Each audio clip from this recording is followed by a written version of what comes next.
Wabarakatuh. Um, so today we're gonna be going over the Tafseer. The Tafseer is basically an explanation of the Quran and its meanings. Goes more into that. We're gonna be looking at Tafseer As-Saadi, Juz 1 to 3. But today we're gonna only do Surah Al-Fatiha for the beginners. So let's go over this book. So these are some of the terms you will see. Hadith, great terms. Sound is basically Sahih, reliable is Hasan, weak is Da'if, odd is Gharib.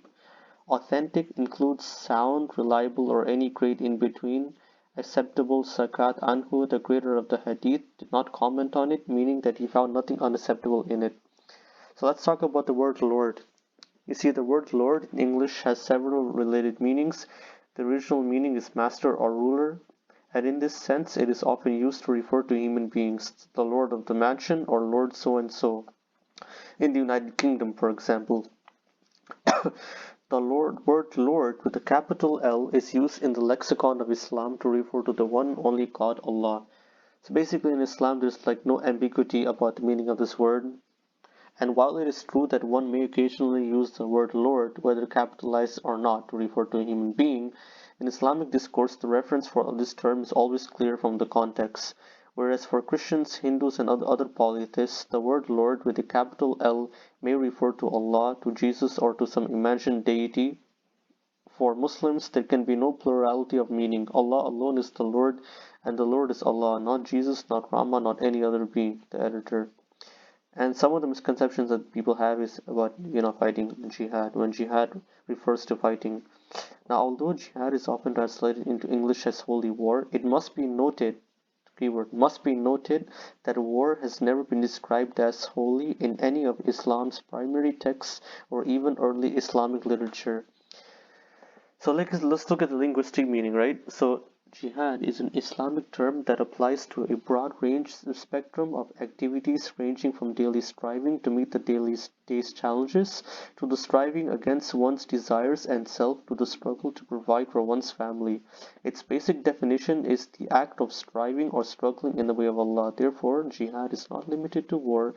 It includes struggling with one's soul, speech, body, and wealth so that the message of Allah reaches all humans willing to receive it. Now, the scholars have referred to different types of jihad, such as jihad against the self, to understand Islam, act upon it, call others to it, and be patient with the difficulties of making this call. Jihad against the devil, so for example, any satanic whispers you might have, doubts and lusts. Jihad against the tongue, for example, controlling your tongue to enjoin what is good, forbid what is wrong. For example, backbiting about others is a sin, like not do that. Spread the correct teachings of Islam and answer false ideologies. Jihad against aggression. Now this is like the fighting one with the purpose of protecting Islam and the lives, honor, and property of Muslims, and other types of jihad like jihad against the hypocrites, jihad against oppressors, and jihad against mischief makers. Now in the context of fighting, there are specific rules and conditions that need to be met before it's initiated. Now obviously any military has the right to defend their homeland, to land from, of course, from being attacked, right? So the first rule is that people are not to be fought because of what they believe or to coerce them to accept Islam, meaning you cannot force anyone. The second rule is to fight only those who fight you, and we are not allowed to initiate unprovoked aggression. And this is from the reference is from Surah Al-Baqarah, the second chapter of the Quran, the 190th verse. Now, what does this mean, right? So it means that Muslims are only allowed to fight back rather than initiating fighting. But fighting back also includes, like fighting against actual aggression as well as proactively addressing real threats of aggression. So the main default position is peace whenever possible. Try to make peace treaties, etc., right? In both cases, Muslims are instructed to be prepared and ready to defend their nation before they actually engage in military conflict. There are additional conditions, but the above-mentioned conditions are vital for putting jihad in its proper meaning in the broader meaning in the proper context. Another condition which is the sort of jihad which involves fighting is that it should take place only under the Islamic authority, like for example, an actual like legitimate king or legitimate prime minister or president. that raises the banner for such call. It's not following the Sunnah at all for any individual or self-appointed group of Muslims to wage war on behalf of a nation. Instead, Muslims should be united under the single authority of an Imam or Khalifa, Caliph, except in the case where an individual needs to defend his or his own family and property. For example, in the US, right? For example, let's just say you're a homeowner and you someone's trying to rob you. They have laws in the US where you can stand your ground law, where you can, of course, within reason, within limits, right? Or to help his neighbor to do so. This is proof by the example of the early Muslims as well as texts in the Quran and the Sunnah. When there comes to them the hypocrites a matter related to public safety or fear, they spread it about. If only they had referred it to the messenger and to such of them as are in authority, those among them who are able to think through the matter would have understood it. From the 4th chapter of the Quran and the 83rd verse. Now one of the companions of the Prophet ﷺ, when we say Prophet Muhammad's name, we say Sallallahu Alaihi Wasallam, meaning peace and blessings of Allah be upon him. So Hudayfa ibn Yaman asked the Prophet, peace be upon him, what if the Muslims have no single leader, i.e. they are divided into disputing groups? The Prophet, peace be upon him, answered, if they have no single leader or unified group, then leave all these disputing groups, even if you have to bite on a tree until your death. And this is part of a longer hadith recorded by Bukhari. And there are other conditions for jihad. In general, the rules laid out for war in Islam should be upheld unless there is some legitimate need or strategy when fighting occurs that would necessitate going against those rules. A Muslim should not kill himself or herself, as evident from the Quran chapter 4 verse 29, nor kill another Muslim except by accident. Quran 492. Women, children, the elderly, and other non-combatants should not be harmed. Obviously, land should not be destroyed, nor trees cut down. Corpses should not be mutilated. Islam should not be imposed upon non-believers. Rather, if combatant non-Muslims choose on their own to embrace Islam, even if only as a deceitful trick, it should be accepted by the Muslim leadership and fighting should stop. Peace should be sought before lives are lost. Treaties and agreements should be upheld. Prisoners should be well treated. Above all, justice must be done. As the verse says, fight in the path according to the rules set by Allah. Allah only. Those who fight you but do not commit aggression transgress limits.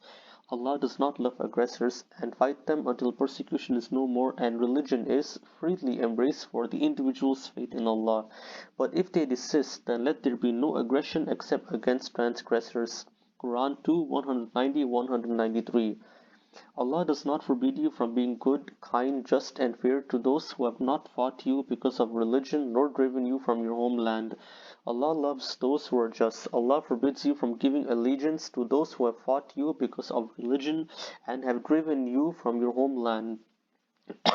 And those who supported your expulsion. Quran chapter 60 verses 8 to 9. In addition, the Muslim nation is encouraged to maintain strong military capabilities to promote justice and to deter acts of war and aggression, and make ready for them their potential aggression all you can of power, including steeds of war, to deter the enemy of Allah and your enemy and others besides, whom you may not know but whom Allah knows. Quran chapter 8 verse 60.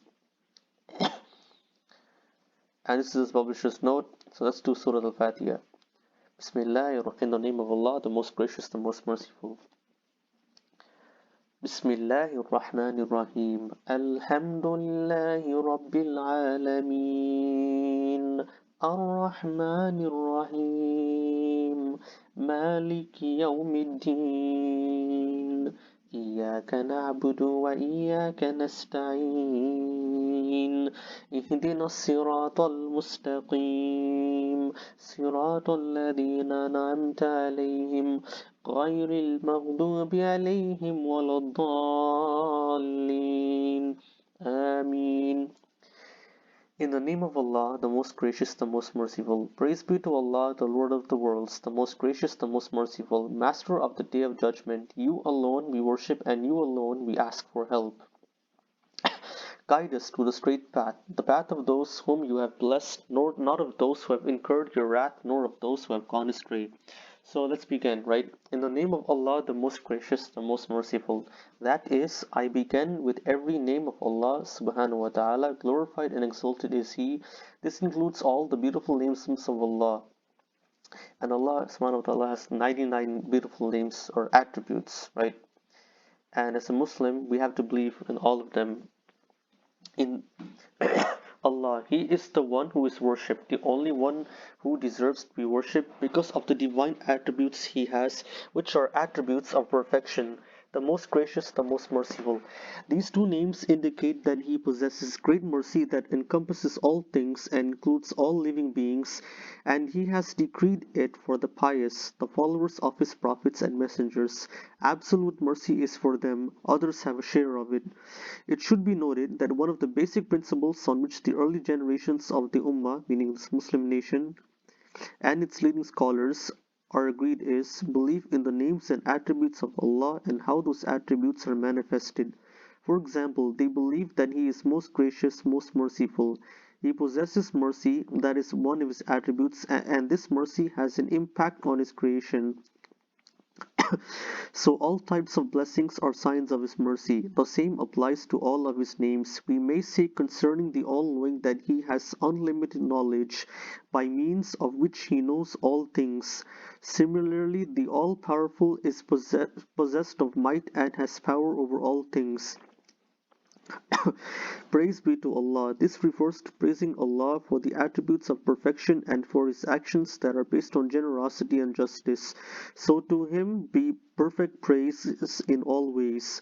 The Lord of the worlds, the Lord is the one who sustains all creatures, which refers to all beings other than Allah, because He created them, granted them everything that they need, and bestowed great blessings upon them.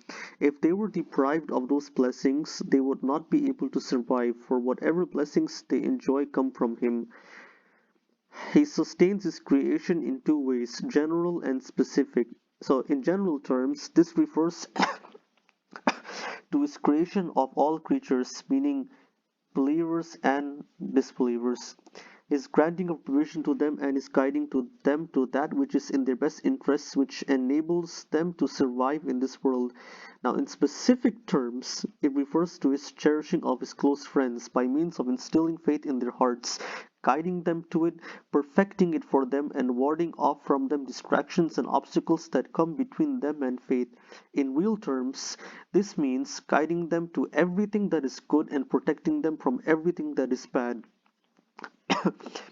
Perhaps it is for this reason.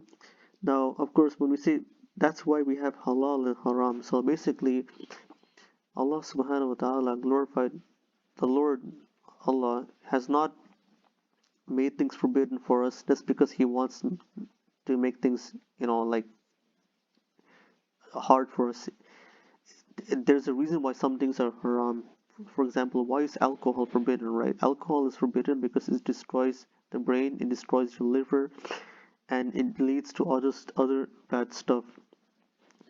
Perhaps it is for this reason that most of the supplications of the prophets use the word Lord, Rabb, since all their requests and needs came under His special cherishing. Now the phrase Rabbil Alameen, the Lord of the worlds, indicates that He alone has the power to create and He alone controls His creation, bestows blessings, and is completely independent of means, whilst all of creation is dependent upon Him in all respects. And this is one of the keys. This is called Tawheed ar-Rububiyyah. And for example, Christianity, well, now Christianity, people believe that Jesus and God is the Son of God, etc. Right?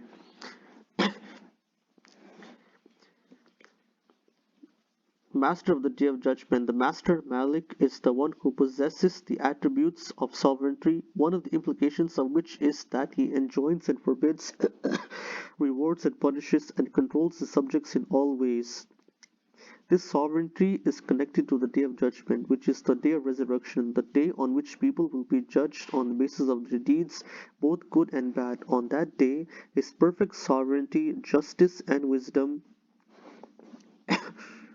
will become completely clear to his creation, and they will realize that created beings have no sovereignty at all.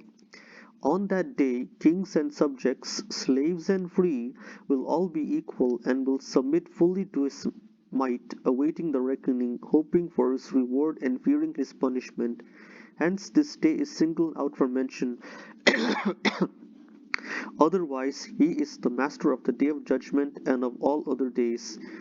Now, this is a key verse. You alone we worship, and you alone we ask for help. That is, we single out you alone to worship and ask for help. Putting the object at the beginning of the sentence conveys the meaning of exclusivity. In other words, we worship you and we do not worship anyone other than you. That means no idols, no like some religions they have idol worship, etc. So you only supposed to directly ask God Himself. And in other words, we worship you and we do not worship anyone other than you. We ask you for help and we do not ask anyone other than you for help. Now, worship is mentioned before seeking help by way of mentioning what is general before what is specific, and also to give precedence to Allah's dues over those of His slaves.